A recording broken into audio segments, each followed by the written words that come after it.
Kitab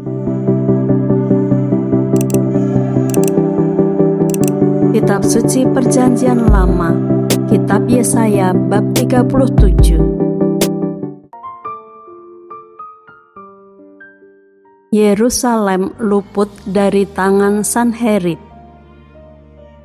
Segera sesudah Raja Hizkia mendengar itu, dikoyakkannyalah pakaiannya dan diselubunginyalah badannya dengan kain kabung, lalu masuklah ia ke rumah Tuhan. Disuruhnyalah juga Eliakim kepala istana, Sebna panitera negara, dan yang tua-tua di antara para imam dengan berselubungkan kain kabung kepada Nabi Yesaya bin Amos. Berkatalah mereka kepadanya, "Beginilah kata Hizkia, hari ini hari kesesakan, hari hukuman dan penistaan. Sebab sudah datang waktunya untuk melahirkan anak, tetapi tidak ada kekuatan untuk melahirkannya. Mungkin Tuhan Allahmu sudah mendengar perkataan juru minuman agung yang telah diutus oleh Raja Asyur tuannya untuk mencela Allah yang hidup, sehingga Tuhan Allahmu mau memberi hukuman karena perkataan-perkataan yang telah didengarnya. Maka baiklah engkau menaikkan doa untuk sisa yang masih tinggal ini." Ketika pegawai-pegawai Raja Hizkia sampai kepada Yesaya, berkatalah Yesaya kepada mereka, "Beginilah kamu katakan kepada tuanmu, beginilah firman Tuhan, janganlah engkau takut terhadap perkataan yang kau dengar, yang telah diucapkan oleh budak-budak Raja Asyur untuk menghujat aku. Sesungguhnya aku akan menyuruh suatu roh masuk di dalamnya, sehingga ia mendengar suatu kabar dan pulang ke negerinya. Aku akan membuat dia mati rebah oleh pedang di negerinya sendiri." Ketika juru minuman agung pulang, didapatinyalah Raja Asyur berperang melawan Libna, sebab sudah didengarnya bahwa raja telah berangkat dari Lakhis. Dalam pada itu raja mendengar tentang Tirhaka Raja Ethiopia berita yang demikian, "Ia telah keluar berperang melawan engkau." Dan ketika mendengar itu, disuruhnyalah utusan-utusan kepada Hizkia dengan pesan, "Beginilah harus kamu katakan kepada Hizkia Raja Yehuda, janganlah Allahmu yang kau percayai itu memperdayakan engkau dengan menjanjikan Yerusalem tidak akan diserahkan ke tangan Raja Asyur. Sesungguhnya engkau ini telah mendengar tentang yang dilakukan Raja-Raja Asyur kepada segala negeri, yakni bahwa mereka telah menumpasnya. Masakan engkau ini akan dilepaskan? Sudahkah para allah dari bangsa-bangsa yang telah dimusnahkan oleh nenek moyangku dapat melepaskan mereka, yakni Gosan, Haran, Resef, dan Bani Eden yang ditelasar? Di manakah raja negeri Hamad dan Arpad, raja kota Sefarwaim, raja negeri Hena dan Iwa?" Hizkia menerima surat itu dari tangan para utusan lalu membacanya. Kemudian pergilah ia ke rumah Tuhan dan membentangkan surat itu di hadapan Tuhan. Hizkia berdoa di hadapan Tuhan, katanya, "Ya Tuhan semesta alam, Allah Israel, yang bertahta di atas kerubim, hanya Engkau sendirilah Allah segala kerajaan di bumi. Engkaulah yang menjadikan langit dan bumi. Sendengkanlah telingamu ya Tuhan, dan dengarlah. Bukalah matamu ya Tuhan, dan lihatlah. Dengarlah segala perkataan Sanherib yang telah dikirimnya untuk mencela Allah yang hidup. Ya Tuhan, memang raja-raja Asyur telah memusnahkan semua bangsa dan negeri-negeri mereka, dan menaruh para allah mereka ke dalam api, sebab mereka bukanlah Allah, hanya buatan tangan manusia, kayu dan batu, sebab itu dapat dibinasakan orang.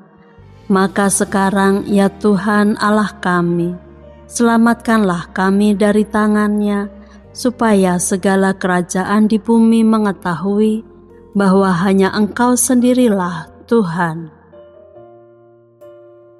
Lalu Yesaya bin Amos menyuruh orang kepada Hizkia mengatakan, "Beginilah firman Tuhan Allah Israel tentang yang telah kau doakan kepadaku mengenai Sanherib Raja Asyur. Inilah firman yang telah diucapkan Tuhan mengenai dia.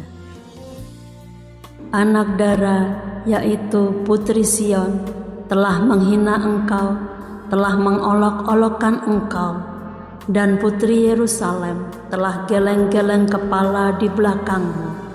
Siapakah yang engkau cela dan engkau hujat? Terhadap siapakah engkau menyaringkan suaramu dan memandang dengan sombong-sombong? Terhadap yang Maha Kudus Allah Israel. Dengan perantaraan hamba-hambamu, engkau telah mencela Tuhan, dan engkau telah berkata, dengan banyaknya keretaku, aku naik ke tempat-tempat tinggi di pegunungan, ke tempat yang paling jauh di gunung Libanon. Aku telah menebang pohon-pohon arasnya yang tinggi besar, pohon-pohon sanobarnya yang terpilih.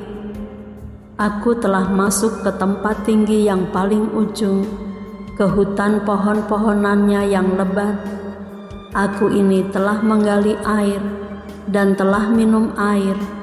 Aku telah mengeringkan dengan telapak kakiku segala sungai di Mesir. Bukankah telah kau dengar bahwa aku telah menentukannya dari jauh hari dan telah merancangnya dari zaman purbakala? Sekarang aku mewujudkannya, bahwa engkau membuat sunyi senyap kota-kota yang berkubu menjadi timbunan batu, sedang penduduknya yang tak berdaya menjadi terkejut dan malu. Mereka menjadi seperti tumbuh-tumbuhan di padang dan seperti rumput hijau, seperti rumput di atas sotoh atau gandum yang layu sebelum ia masak. Aku tahu jika engkau bangun atau duduk, jika keluar atau masuk, atau jika engkau mengamuk terhadap aku.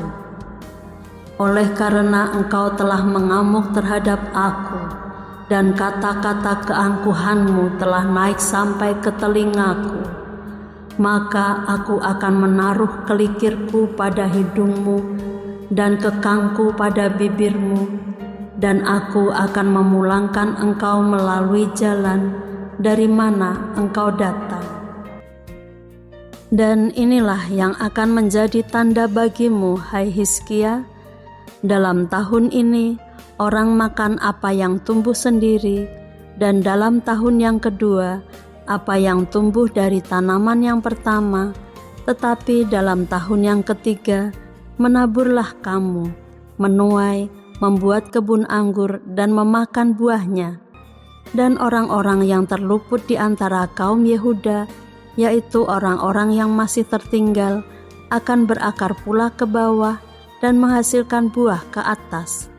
Sebab dari Yerusalem akan keluar orang-orang yang tertinggal, dan dari Gunung Sion orang-orang yang terluput. Kiat cemburu Tuhan semesta alam akan melakukan hal ini.